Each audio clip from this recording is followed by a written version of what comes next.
I'm Dave Zielasko, publisher of Rubber and Plastics News, and I'm here with Marc Borowczak, manager of Veyance's Innovation Center. And we're here at the Hose Manufacturers Conference in Independence, Ohio. Marc moderated a panel yesterday on green materials, and I'd like to ask him a couple questions that came out of that panel. You spoke at the panel about the need for creativity in the use of recycled materials. What did you mean by creativity? Well, David, the creativity came at many levels. The first level is something we explored yesterday in the panel. It has to do with the actual form of the material we can actually use. And basically looking around at alternatives is the first eye-opener. Creativity will come through many ways, looking at the shape of the material, its state of division, and then of course, what is the actual nature of that material? Is the stream of that material something we are familiar with or not? And then creativity also comes because we will have to prepare it, like I explained yesterday, from an existing product down to back to a raw material, ingredient or so forth. And that is creativity plentiful needed in there, because we are not accustomed to, in general, to deal with these kind of problems. Normally, raw materials are included from the start, so they're already in the form ready for our manufacturing process. Here we have another step. We have to basically take an existing product, break it down into a shape again that can be assimilated in our process. So a lot of creativity needed there.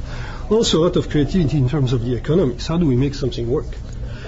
On the economic stand, like Nat said also yesterday, the material has to be available in a source that is plentiful, not too expensive, and still be processable. So a lot of ideas there in terms of the economics to be competitive with alternate streams.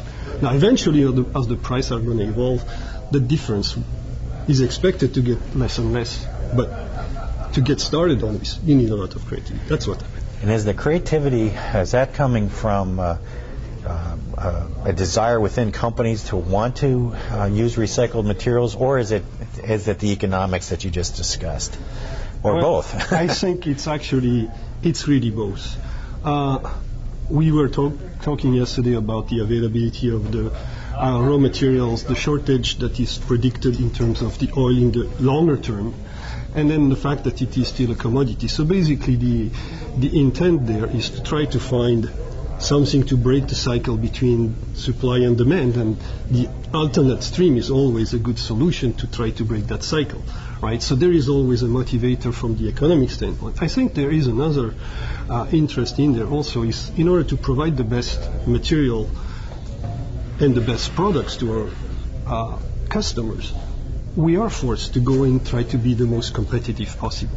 So the look at these alternate materials is actually a good thing for the product, because it keeps us on our tippy toes, driving the product, and having always the performance in mind, trying to make it with less resources. And that is a very good challenge for scientists, engineers, to be at the forefront. That's a better way to be actually preparing the future. And I'm very proud to be part of this effort. And I think everybody in the industry, particularly the young people joining today, should focus on that more. When you're talking specifically about Veyance, what is Veyance's approach to using of raw materials and testing them and recycled materials? Well, our effort started with always trying to get performance out with minimal impact on the material cost. So I mean the procurement system, like Nat explained yesterday, drove us to actually look at alternate materials that will be able to fulfill the needs. So that's the first step. The second step is looking at our general process to be as effective as we can in the transformation process and reducing our own production waste and so forth. That's the second step. And then of course the alternate material sourcing is always driving to this third-party product available, but not necessarily very readily for product assimilation, is that recycling stream. Okay. So I think we are very, being in the Innovation Center, we have a lot of compounding efforts towards, selecting materials that will be best and appropriate for this. So it's really part of our effort. It's part of our culture, and I think overall it's a part of being not only proactive on the economics basis, but also be a good citizen, leaving something for next generations as well.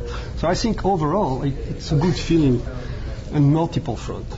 And so I was glad that we had this good panel yesterday, and I think the discussion that emerged actually showed the many steps we have to overcome in there.